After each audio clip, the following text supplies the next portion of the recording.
ಪ್ರಿಯ ರಸಿಕರೇ, ದಯವಿಟ್ಟು ನಮ್ಮ channel subscribe ಮಾಡಿ. ಸುರೇಶ್, ಪ್ಲೀಸ್ ಕಣೋ, ಸ್ಲೋ ಆಗಿ ಮಾಡು, ಫಸ್ಟ್ ಟೈಮ್ ಅಲ್ವಾ, ನೋವಾಗುತ್ತೆ. ಹಲೋ ಸ್ನೇಹಿತರೆ, ನನ್ನ ಹೆಸರು ರಮ್ಯಾ, ಸ್ವೀಟ್ ರಮ್ಯಾ. ಈಗಷ್ಟೇ 22 ವರ್ಷವಾಯಿತು. ನಾನು ಹಳ್ಳಿಯವಳು, ಆದರೆ ಊದಿನ ಕಾರಣಕ್ಕಾಗಿ ನಗರದಲ್ಲಿ ನನ್ನ ಅತ್ತೆ ಮನೆಯಲ್ಲಿ ಇರಲಾರಂಭಿಸಿದೆ. ನನ್ನ ಎತ್ತರ ಸಾಧಾರಣ ಅಂದರೆ 5 ಅಡಿ 4 ಇಂಚು. ಆದರೆ ಜನ ಮೊದಲು ಗಮನಿಸೋದು ನನ್ನ ಸೊಂಟದ ಬಳಕುವಿಕೆ ಮತ್ತು ನಾನು ಅರಿಯದೆಯೇ ಮುಖದಲ್ಲಿ ಮೂಡುವ ಆ ಸಣ್ಣ ನಗು. ಜನ ಹೇಳ್ತಾರೆ ನನ್ನ ಕಣ್ಣುಗಳು ತುಂಬಾನೇ ಮಾತಾಡ್ತವೆ ಅಂಥೇಳಿ. ನಾನು ಅದನ್ನು ನಗ್ತಾ ತಳ್ಳಿ ಹಾಕ್ತೇನೆ. ನಾನು ಸಾಧಾರಣ ಬಟ್ಟೆಗಳನ್ನೇ ಧರಿಸ್ತೇನೆ, ಕುರ್ತಾ, ಸಲ್ವಾರ್ ಅಥವಾ ಕೆಲವೊಮ್ಮೆ ಜೀನ್ಸ್ ಟಾಪ್. ಆದರೆ ಯಾಕೋ ಗೊತ್ತಿಲ್ಲ, ಹುಡುಗರ ದೃಷ್ಟಿ ನನ್ನ ಮೇಲಿಂದ ಸರಿಯೋದೇ ಇಲ್ಲ. ಬಹುಶಃ ನನ್ನ ನಡಿಗೆಯಲ್ಲಿ ಅದೇನೂ ಇದೆ, ಅಥವಾ ಗಾಳಿಯಲ್ಲಿ ಕೂದಲು ಹಾರೋ ಶೈಲಿ ಇರಬಹುದು. ಸರಿ, ಅದೆಲ್ಲ ಬಿಡಿ. ಇಂದು ನಾನು ನಿಮಗೆ ನನ್ನ ಜೀವನದ ವಿಷಯವನ್ನ ಹೇಳಲಿದ್ದೇನೆ. ಅದನ್ನು ನಾನು ಇಂದಿನವರೆಗೂ ಯಾರಿಗೂ ಹೇಳಿಲ್ಲ, ಪೂರ್ತಿಯಾಗಿ ಹೇಳೂ ಇಲ್ಲ. ಈ ಘಟನೆ ನಡೆದದ್ದು ನಾನು ಕಾಲೇಜಿನ 2ನೇ ವರ್ಷದಲ್ಲಿದ್ದಾಗ. ಅತ್ತೆ ಮನೆ ಹಳೆಯದಾಗಿತ್ತು ಮತ್ತು ದೊಡ್ಡದಾಗಿತ್ತು. ಆದರೆ ಅಲ್ಲಿ ನಾವು 3 ಇರ್ತಿದ್ವಿ, ನಾನು, ನಮ್ಮತ್ತೆ ಮತ್ತು ಅವ್ರ ಮಗ ಸುರೇಶ. ಆ ಸುರೇಶಣ್ಣ ಅಂತ ಕರಿತಾ ಇದ್ದೆ. ಸುರೇಶಣ್ಣ ನನಗಿಂತ 4-5 ವರ್ಷ ದೊಡ್ಡವರು. ಯಾವುದೋ ಪ್ರೈವೇಟ್ ಕಂಪನಿನಲ್ಲಿ ಕೆಲಸ ಮಾಡ್ತಾ ಇದ್ರು. ಮನೆಯಲ್ಲಿ ದಿನ ಇಡೀ ಅತ್ತೆ ತನ್ನ ಕೆಲಸಗಳಲ್ಲಿ ನಿರತವಾಗಿರ್ತಾ ಇದ್ರು. ನಾನು ಕಾಲೇಜಿಗೆ ಹೋಗ್ತಾ ಇದ್ದೆ ಮತ್ತು ಸುರೇಶಣ್ಣ ಬೆಳಗ್ಗೆ ಬೇಗನೆ ಹೊರಟು ಸಂಜೆ ಲೇಟಾಗಿ ಬರ್ತಾ ಇದ್ರು.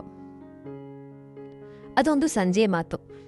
ನಾನು ಕಾಲೇಜಿನಿಂದ ಸ್ವಲ್ಪ ತಡವಾಗಿ ಬಂದೆ, ಯಾಕಂದ್ರೆ ಲೈಬ್ರರಿಯಲ್ಲಿ ಅಸೈನ್ಮೆಂಟ್ ಪೂರ್ತಿ ಮಾಡ್ತಾ ಇದ್ದೆ. ಮನೆಗೆ ಬಂದಾಗ ಅತ್ತೆ ಅಡುಗೆ ಮನೆಯಲ್ಲಿ ಏನೋ ಮಾಡ್ತಾ ಇದ್ರು ಮತ್ತು ಸುರೇಶಣ್ಣ ಇನ್ನೂ ಬಂದಿರಲಿಲ್ಲ. ನಾನು ಬ್ಯಾಗ್ ಮೇಲೆ ನನ್ನ ರೂಮಿನಲ್ಲಿ ಇಟ್ಟು ಕೆಳಗೆ ಬಂದೆ. ಅತ್ತೆ ಹೇಳಿದ್ರು, ರಮ್ಯಾ ಮಗಳೇ, ಇಂದು ಸುರೇಶ ತಡ ಆಗ್ಬಿಡ್ತಾನೆ, ಆಫೀಸ್ನಲ್ಲಿ ಏನೋ ಮೀಟಿಂಗ್ ಇದೆಯಂತೆ, ನೀನು ಸ್ನಾನ ಮಾಡು, ನಾನು ಊಟ ಬಿಸಿ ಮಾಡ್ತೇನೆ ಅಂತ. ನಾನು ಮೇಲ್ ಹೋದೆ. ಅವತ್ತು ತುಂಬ ಸೆಕೆ ಇತ್ತು, ಬಹಳಷ್ಟು. ಮೊದಲು ಸ್ನಾನ ಮಾಡೋಣ ಅಂಥೇಳೋ ಬಾತ್ರೂಮ್ ಒಳಗೆ ಹೋಗಿ ಬಾಗಿಲನ್ನು ಹಾಕೊಂಡು ಬಟ್ಟೆಯನ್ನು ತೆಗೆಯಲಾರಂಭಿಸ್ದೆ. ತಕ್ಷಣ ನೆನಪಾಯ್ತು, ನಾನು ಟವಲ್ ಹೊರಗೆ ಹಾಕೋದಕ್ಕೆ ಮರ್ತಿದ್ದೆ. ನಾನು ಕೇವಲ ಸ್ಲಿಪ್ ಧರಿಸಿದ್ದೆ. ಬೇಗನೆ ಹೋಗಿ ಟವಲ್ ತರೋಣ ಅಂಥೇಳಿ ಬಾಗಿಲು ತೆರೆದರೆ ಎದುರಿಗೆ ಸುರೇಶ್ ಅಣ್ಣ ನಿಂತಿದ್ರು. ಬಹುಶಃ ಅವರು ಕೂಡ ಆಗ್ಲೇ ಬಂದಿದ್ರು ಮತ್ತು ಬಟ್ಟೆ ಬದಲಿಸೋಕೆ ರೂಮಿಗೆ ಹೋಗ್ತಾ ಇದ್ರು. ನಾವಿಬ್ರು ದಕ್ಕನೆ ನಿಂತುಬಿಟ್ವಿ. ನನ್ನ ಸ್ಲಿಪ್ ಸ್ವಲ್ಪ ತೆಳುವಾಗಿತ್ತು. ಒದ್ದೆ ಕೂದಲಿನಿಂದ ನೀರಿನ ಹನಿಗಳು ಮುಖದ ಮೇಲೆ ಬೀಳ್ತಾ ಇದ್ವು. ಸುರೇಶಣ್ಣ ಅವರ ದೃಷ್ಟಿ ಒಂದು ಕ್ಷಣ ನನ್ನ ಎದೆಯ ಮೇಲೆ ನಿಂತಿತ್ತು. ನಂತರ ತಕ್ಷಣ ಕೆಳಗೆ ನೋಡಿದ್ರು.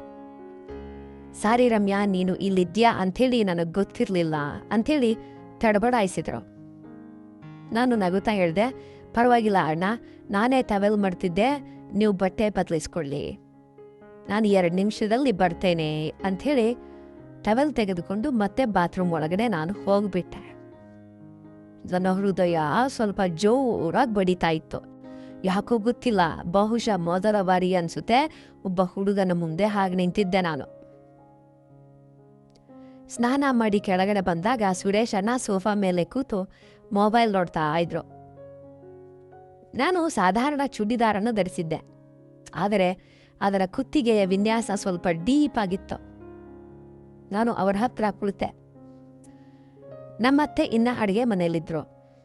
ಅಣ್ಣ, ಇಂದು ಮೀಟಿಂಗ್ ಹೇಗಿತ್ತು ಅಂತ ನಾನೇ ಮಾತನ್ನ ಆರಂಭಿಸ್ದೆ. ಬರೀ ಹಾಗೇನೆ ಬಾಸ್ ಎಲ್ಲರಿಗೂ ದೊಡ್ಡ ಲೆಕ್ಚರ್ ಕೊಟ್ರು ಅನ್ನೋದ ಅವರು ನನ್ನ ಕಡೆ ನೋಡಿ ಸ್ವಲ್ಪ ನಕ್ರು. ನೀನು ಕಾಲೇಜಲ್ಲಿ ಅಷ್ಟೊತ್ತು ಏನ್ ಮಾಡ್ತಾ ಇದ್ದೆ ಅಂತ ಕೇಳಿದ್ರು. ನಾನು ಅಸೈನ್ಮೆಂಟ್ ಇತ್ತು, ಅದಕ್ಕೆ ಲೈಬ್ರರಿಯಲ್ಲಿ ಕುಳಿತಿದ್ದೆ ಅಂಥೇಳಿ ನನ್ನ ಹಸಿಯಾದ ಕೂದಲನ್ನ ಹಿಂದೆ ಸರಿಸ್ದೆ. ಆಮೇಲೆ ನಾವಿಬ್ರು ಸಾಮಾನ್ಯ ವಿಷಯಗಳನ್ನ ಮಾತನಾಡಲಾರಂಭಿಸಿದ್ವಿ. ಆದರೆ ಅವರ ಶೈಲಿಯಲ್ಲಿ ಏನೋ ವ್ಯತ್ಯಾಸವಿದೆ ಅಂಥೇಳಿ ನನಗನ್ನಿಸ್ತು. ಅವರು ನನ್ನ ಪ್ರತಿಯೊಂದು ಮಾತಿನ ಮೇಲೆ ಹೆಚ್ಚು ಗಮನವನ್ನು ಕೊಡೋಕ್ಕೆ ಸ್ಟಾರ್ಟ್ ಮಾಡಿದ್ರು. ನನ್ನ ನಗುವನ್ನು ನೋಡಿ ಹೆಚ್ಚು ಹೊತ್ತು ನಗತಾ ಇದ್ರು. ನನಗೂ ಇದು ಮಜಾ ಕೊಡ್ತಾ ಇತ್ತು. ಮೊದಲ ಬಾರಿಗೆ ಒಬ್ಬ ಹುಡುಗನ ಜೊತೆ ಇಷ್ಟು ಮುಕ್ತವಾಗಿ ಮಾತಾಡ್ತಾ ಇದ್ದೆ. ರಾತ್ರಿ ಊಟವನ್ನು ನಾವೆಲ್ಲರೂ ಒಟ್ಟಾಗಿ ಮಾಡಿದ್ವಿ. ಅತ್ತೆ ಬೆಳಗ್ಗೆ ದೇವಸ್ಥಾನಕ್ಕೆ ಹೋಗ್ಬೇಕಾಗಿರೋದ್ರಿಂದ ಬೇಗನೆ ಮಲ್ಕೋದಕ್ಕೆ ಹೋದ್ರು. ನಾನು ಮತ್ತು ಸುರೇಶ್ ಅಣ್ಣ ಹಾಲ್ನಲ್ಲಿ ಕುಳಿತು ಟಿವಿ ನೋಡ್ತಾ ಇದ್ವಿ. ಯಾವುದೋ ಹಳೆ ಸಿನಿಮಾ ಬರ್ತಾ ಇತ್ತು. ಅದರಲ್ಲಿ ಹೀರೋ ಹೀರೋಯಿನ್ ಕಾರಿನಲ್ಲಿ ಸಿಕ್ಕಿ ಹಾಕಿಕೊಳ್ಳುವ ಒಂದು ಸೀನ್ ಇತ್ತು ಮತ್ತು ಒಂದು ಸಣ್ಣ ಗುಡಿಸಲಲ್ಲಿ ರಾತ್ರಿ ಕಳೀತಾ ಇರ್ತಾರೆ. ನಾನೇನಾದರೂ ಮಾತಾಡೋಣ ಅಂಥೇಳಿ, ಅಣ್ಣ ಈ ಹೀರೋಯಿನ್ ಎಷ್ಟು ದಡ್ಡಿ ಅಲ್ವೇ, ಒಬ್ಳೆ ಕಾಡಿಗೆ ಹೋಗಿದ್ದಾಳೆ ಅಂತಂದೆ. ಸುರೇಶ್ ಅಣ್ಣ ನಕ್ರು. ಹೌದು, ಆದರೆ ಹೀರೋ ಸ್ಮಾರ್ಟ್ ಆಗಿದ್ದಾನೆ, ಅವನಿಗೆ ಅವಕಾಶ ಸಿಕ್ತು. ನಾನು ಸುಮ್ಮನೆ ಕೋಪ ತೋರಿಸ್ತಾ ಯಾವ ಅವಕಾಶ ಅಂತ ಕೇಳಿದೆ. ಅದೇ ಒಬ್ಬರೇ ಇರೋ ಅವಕಾಶ ಅಂತ ಅವರು ನನಗೆ ತಮಾಷೆ ಮಾಡಿದ್ರು. ನಾನು ದಿಂಬನ ತೆಗೆದುಕೊಂಡು ಅವರಿಗೆ ಹೊಡೆದೆ. ನೀವು ಕೂಡ ಅಣ್ಣ ಯಾವಾಗಲೂ ತಪ್ಪು ಯೋಚನೆ ಮಾಡ್ತಾ ಇರ್ತೀರಾ ಬರೀ. ಆದರೆ ಒಳಗೊಳಗೆ ನನಗೆ ತುಂಬಾ ಖುಷಿ ಆಗ್ತಾ ಇತ್ತು. ಹುಡುಗಿಯರು ಕೇಳೋದಕ್ಕೆ ಇಷ್ಟಪಡುವುದು, ಆದರೆ ಒಪ್ಪಿಕೊಳ್ಳದಂತಹ ಒಂದು ಮಸಾಲೆ ಅವರ ಮಾತುಗಳಲ್ಲಿತ್ತು. ಡಬಲ್ ಮೀನಿಂಗ್ ಅವರ ಮಾತುಗಳಲ್ಲಿತ್ತು. ನಾನು ತಡರಾತ್ರಿಯವರೆಗೂ ಕುಳಿತು ಮಾತಾಡಿದ್ವಿ ಕಾಲೇಜು, ಆಫೀಸ್ ಮತ್ತು ಬಾಲ್ಯದ ತುಂಟಾಟಗಳ ಬಗ್ಗೆ. ಸುರೇಶ್ ಅಣ್ಣ ನನ್ನನ್ನು ಮೊದಲಿಗಿಂತ ಹೆಚ್ಚು ಇಷ್ಟಪಡ್ತಾ ಇದ್ದಾರೆ ಅಂಥೇಳಿ ನನಗನ್ನಿಸ್ತು. ಆದರೆ ನಾನು ಅದನ್ನು ಅಣ್ಣ ತಂಗಿಯ ಪ್ರೀತಿ ಅಂತ ಅನ್ಕೊಂಡೆ. ದಿನಗಳು ಹೀಗೆ ಕಳೆಯತೊಡಗಿದ್ವು. ಸಂಜೆ ನಾನು ಬಂದಾಗ ಅವರು ಕೆಲವೊಮ್ಮೆ ನನಗಿಂತ ಮೊದಲೇ ಬಂದಿರ್ತಾ ಇದ್ರು. ನಮ್ಮ ಮಾತುಗಳು ಬೆಳೀತಾ ಹೋದ್ವು. ಕೆಲವೊಮ್ಮೆ ಅವರು ನನಗಾಗಿ ಚಹಾ ಮಾಡಿದ್ರೆ, ಇನ್ನೂ ಕೆಲವೊಮ್ಮೆ ನಾನು ಕಾಫಿ ಮಾಡ್ತಾ ಇದ್ದೆ. ಅತ್ತೇನೂ ಖುಷಿಯಾಗಿದ್ರು. ನೋಡಿ, ಇಬ್ರು ಮಕ್ಕಳು ಎಷ್ಟು ಚೆನ್ನಾಗಿರ್ತಾರೆ ಅಂತ ಹೇಳ್ತಾ ಇದ್ರು. ಒಂದು ಸಂಜೆ ನಾನು ನನ್ನ ರೂಮ್ನಲ್ಲಿ ಓದ್ತಾ ಇದ್ದಾಗ ಬಾಗಿಲು ಬಡಿಯುವ ಶಬ್ದ ಆಯಿತು. ಸುರೇಶ್ ಅಣ್ಣ ಬಂದಿದ್ರು. ಅವರ ಕೈಯಲ್ಲಿ ಒಂದು ಸಣ್ಣ ಪ್ಯಾಕೆಟ್ ಇತ್ತು. ರಮ್ಯಾ, ಇದು ನಿನಗಾಗಿ ತಂದಿದ್ದೀನಿ ಅಂತ ಹೇಳಿದ್ರು. ನಾನು ಪ್ಯಾಕೆಟ್ ತೆರೆದು ನೋಡಿದೆ. ಅದರೊಳಗೆ ಕೆಂಪು ಬಣ್ಣದ ಸುಂದರವಾದ ಗಾಜಿನ ಬಳೆಗಳಿದ್ವು. ವಾ ಅಣ್ಣ, ಎಷ್ಟು ಚೆನ್ನಾಗಿವೆ, ಯಾಕೆ ತಂದ್ರಿ ಅಂತ ಕೇಳಿದೆ. ಸುಮ್ಮನೆ ನೋಡಿದೆ, ನಿನ್ನ ಕೈಗೆ ಚೆನ್ನಾಗಿ ಕಾಣಿಸ್ತವೆ ಅಂತ ಅನ್ನಿಸ್ತು, ಅದಕ್ಕೆ ನಾನು ಕೂಡಲೇ ಅವುಗಳನ್ನು ತಂದೆ ಅಂತಂದೆ. ನಾನು ಕೂಡ ಅವುಗಳನ್ನು ತೊಟ್ಕೊಂಡೆ. ಖಣ್ ಅಂತ ಶಬ್ದ ಬಂತು. ನೋಡಿ ಹೇಗೆ ಶಬ್ದ ಮಾಡ್ತೀವಿ ಅಂತ ನಾನು ಕೈ ತೋರಿಸ್ದೆ. ಸುರೇಶ್ ಅಣ್ಣ ನಕ್ರು. ಅವರ ದೃಷ್ಟಿ ನನ್ನ ಕೈಯಿಂದ ಮುಖದವರೆಗೆ ಬಂತು. ತುಂಬ ಚೆನ್ನಾಗಿ ಕಾಣಿಸ್ತಾ ಇದೆ. ಅಂದು ರಾತ್ರಿ ನನಗೆ ನಿದ್ರೆ ಬರಲಿಲ್ಲ. ಬಳೆಗಳನ್ನು ಕೈಯಲ್ಲೇ ಧರಿಸಿ ಮಲಗಿದ್ದೆ. ಸುರೇಶ್ ಅಣ್ಣ ನನ್ನನ್ನು ನಿಜವಾಗಿಯೂ ತಂಗಿಯಂತೆ ಕಾಣ್ತಾ ಇದ್ದಾರೋ ಅಥವಾ ಬೇರೆ ಏನಾದರೂ ಇದೆಯೋ ಅಂಥೇಳಿ ಯೋಚಿಸ್ತಾ ಇದ್ದೆ. ಆದರೆ ನಾನು ಮನಸ್ಸಿಗೆ ಸಮಾಧಾನ ಮಾಡಿಕೊಂಡೆ. ಅವರು ದೊಡ್ಡಣ್ಣನಿದ್ದಂತೆ ಹೆಚ್ಚು ಯೋಚಿಸಬೇಡ ಅಂತ. ನಂತರ ನಮ್ಮ ಮಾತುಗಳು ಇನ್ನೂ ಗಾಢವಾದವು. ಅವರು ಆಫೀಸ್ ಗಾಸಿಪ್ ಹೇಳ್ತಾ ಇದ್ರು, ನಾನು ಕಾಲೇಜ್ ವಿಷಯಗಳನ್ನು ಹೇಳ್ತಾ ಇದ್ದೆ. ಒಂದು ರಾತ್ರಿ ತುಂಬ ತಡವಾಗಿತ್ತು. ಅತ್ತೆ ಮಲಗಿದ್ರು. ನಾವು ಹಾಲ್ನಲ್ಲಿ ಕುಳಿತಿದ್ವಿ. ಹೊರಗೆ ತಣ್ಣನೆ ಗಾಳಿ ಬೀಸ್ತಾ ಇತ್ತು. ನಾನು ಶಾಲ್ ಹೊದ್ಕೊಂಡಿದ್ದೆ. ಸುರೇಶ್ ಅಣ್ಣ ಇದ್ದಕ್ಕಿದ್ದಂತೆ ಕೇಳಿದ್ರು, ರಮ್ಯಾ, ನೀನು ಯಾರನ್ನಾದ್ರೂ ಇಷ್ಟಪಡ್ತಾ ಇದೆಯಾ ಅಂತ. ನಾನು ಗಾಬರಿಯಾಗಿ ಯಾಕಣ್ಣ ಅಂತ ಕೇಳಿದೆ. ಸುಮ್ಮನೆ ಕೇಳಿದೆ, ಕಾಲೇಜ್ನಲ್ಲಿ ಯಾರಾದರೂ ಹುಡುಗ ಇದ್ದಾನಾ? ನಾನು ನಾಚಿ, ಇಲ್ಲ ಅಣ್ಣ, ಯಾರೂ ಇಲ್ಲ ಅಂತಂದೆ. ನಿಜವಾಗಿಯೂ? ಅವ್ರ ನಕ್ರು. ನಿನ್ನಂಥ ಹುಡುಗಿಯ ಹಿಂದೆ ಹುಡುಗರು ಸಾಲು ನಿಲ್ತಾರಲ್ಲ. ನಾನು ತಲೆ ತಗ್ಗಿಸ್ದೆ. ನೀವು ಕೂಡ ಹೀಗೆ ಹೇಳ್ತೀರಿ. ನಾನು ನಿಜ ಹೇಳ್ತಾ ಇದ್ದೀನಿ ರಮ್ಯಾ, ನೀನು ತುಂಬ ಸುಂದರವಾಗಿದ್ಯಾ. ಆ ಕ್ಷಣ ಸ್ವಲ್ಪ ಹೊತ್ತು ಮೌನ ಆವರಿಸ್ತು. ನಾನು ಕಣ್ಣೆತ್ತಿ ನೋಡಿದಾಗ ಅವರು ನನ್ನನ್ನು ನೋಡ್ತಾ ಇದ್ರು. ಅವರ ಕಣ್ಣಲ್ಲಿ ಏನೋ ಉದ್ದು ಭಾವವಿತ್ತು. ಅದು ನನಗೆ ಅರ್ಥ ಆಗ್ತಾ ಇರಲಿಲ್ಲ. ನಾನು ವಿಷಯವನ್ನು ಬದಲಾಯಿಸಿ, ಅಣ್ಣ ನಡೀರಿ ಮಲ್ಕೊಳ್ಳೋಣ ಅಂತಂದೆ. ನಾಳೆ ನೀವು ಆಫೀಸಿಗೆ ಹೋಗಬೇಕು ಅಂತಂದೆ. ಆದರೆ ಆ ರಾತ್ರಿಯ ನಂತರ ಎಲ್ಲವೂ ಬದಲಾಯಿತು. ನಮ್ಮ ದೃಷ್ಟಿ ಸೇರಿದ್ರೆ ಹೆಚ್ಚು ಹೊತ್ತು ನಿಲ್ತಾ ಇತ್ತು. ಮಾತಾಡುವಾಗ ಕೈಗಳು ಸೋಕಿದ್ರೆ ನಾನು ಬೆಚ್ಚಿ ಬೀಳ್ತಾ ಇದ್ದೆ. ಏನಾಗ್ತಾ ಇದೆ ಅದು ನನಗೆ ಅರ್ಥ ಆಗ್ತಾ ಇರಲಿಲ್ಲ. ಒಂದು ಕಡೆ ಭಯ ಆದರೆ ಇನ್ನೊಂದು ಕಡೆ ಒಂಥರ ಖುಷಿ. ಮೆಲ್ಲಗೆ ಸುರೇಶ್ ಅಣ್ಣ ನನ್ನ ಹತ್ತಿರ ಬರಲಾರಂಭಿಸಿದ್ರು. ಕೆಲವೊಮ್ಮೆ ನನ್ನ ಕೂದಲನ್ನ ಸರಿ ಮಾಡ್ತಾ ಇದ್ರು, ಕೆಲವೊಮ್ಮೆ ಭುಜದ ಮೇಲೆ ಕೈ ಹಾಕಿ ಮಾತಾಡ್ತಾ ಇದ್ರು.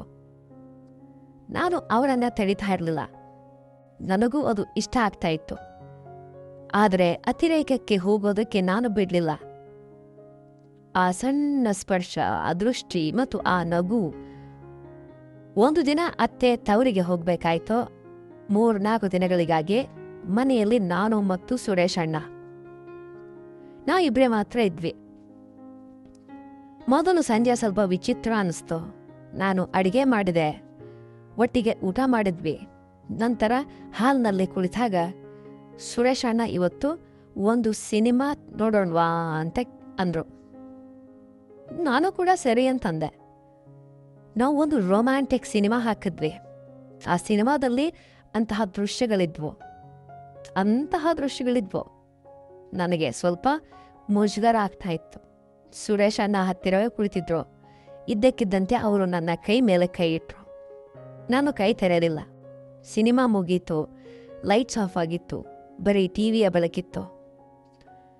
ಸುರೇಶ್ ಅಣ್ಣ ಮೆಲ್ಲಗೆ ಹೇಳಿದ್ರು, ರಮ್ಯಾ, ನಾನು ನಿನಗೊಂದು ಮಾತು ಹೇಳಬೇಕು.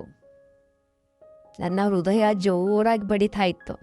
ನಾನು ಸುಮ್ಮನಿದ್ದೆ. ನನಗನ್ಸುತ್ತೆ ನಾನು ನಿನ್ನನ್ನು ಅಲ್ಲಿಗೆ ನಿಲ್ಲಿಸಿದ್ರು. ನಾನು ಉಸಿರು ಬಿಗಿ ಹಿಡಿದಿದ್ದೆ. ರಮ್ಯಾ, ನೀನು ನನ್ನ ಪ್ರೀತಿಯ ತಂಗಿ.